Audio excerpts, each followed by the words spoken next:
शादीशुदा बेटी को मां की सीख। सुधा की नई नई शादी हुई थी। वह ससुराल से 1 महीने बाद जब अपने मायके लौटी तो मां के सामने रोने बैठ गई और आंसू बहाते हुए बोली, मां, तुमने मुझे किस घर में पटक दिया? वहां तो मेरी कोई इज्जत ही नहीं है। सारा दिन नौकरानी की तरह रसोई घर में खड़ी रहती हूं। किसी को भी दया नहीं आता मुझ पर। कभी सास ससुर की रोटी पकाओ तो कभी तो छोटे देवर की रोटियां पकाओ। फिर एक ननद है, जब कॉलेज से लौटे तो उसके लिए रोटियां पकाओ। और माँ आए दिन सासू माँ का रिश्तेदार आते रहते हैं। उन सब के लिए भी मुझे ही चाय नाश्ता खाना वगैरह तैयार करना पड़ता है। रोज गंदे कपड़े के ढेर इकट्ठे हो जाते हैं। आराम ही नहीं मिलता। जिंदगी नर्क सी बन गई है। नंद को बिस्तर पर बैठे बैठे सब कुछ चाहिए।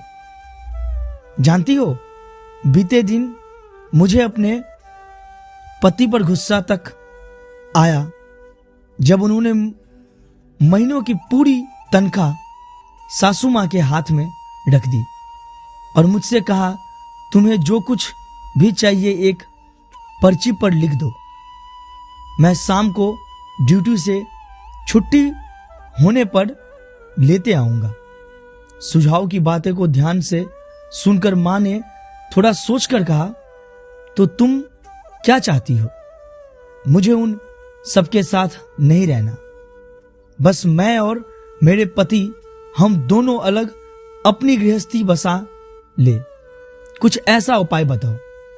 मां बेटा, तुम्हारे पास 2 ही रास्ते हैं।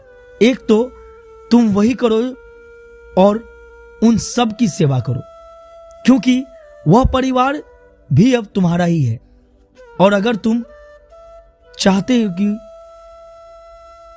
तुम अपने पति को किसी किराए के मकान में ले जा सकते हो, वहां तुम्हें किसी का खाना नहीं पकाना पड़ेगा, किसी के कपड़े नहीं धोने पड़ेंगे, पति की पूरी तनख्वाह भी तुम्हारे ही हाथ में मिलेंगे। लेकिन याद रखना, जब तुम्हारा कोई पुत्र होगा और जब वो बड़ा हो जाएगा, उसकी भी शादी होगी, घर में तुम्हारे जब बहू आएंगे, उस वक्त तुम यही चाहोगी कि मेरा बेटा और मेरी बहू मेरे साथ रहे और मैं अपने नाती पोतों के साथ खेलूं। प्यास लगने पर मेरी नाती पोते दौड़कर मेरे लिए पानी का ग्लास ले आएंगे। कोई कहेगा, दादी जी खाना बन चुका है, थाली लग गई है, आओ हम सब मिलकर खाना खाएंगे।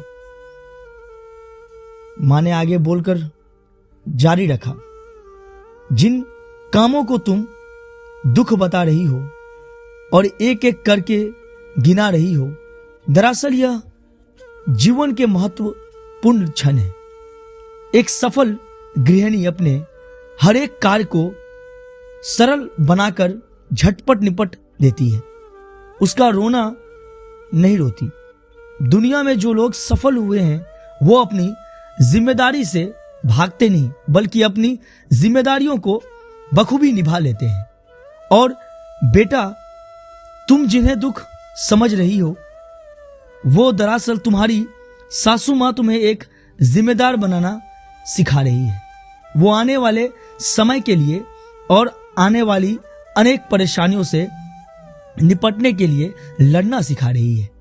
वर्षों से हर साल अपनी बहू को अपनी जगह पर जिम्मेदार बनाने के लिए ऐसा करती है।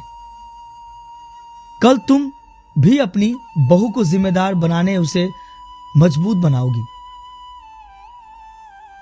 बेटा घर के बुजुर्ग कब तक हैं और कब तक नहीं, कोई नहीं जानता।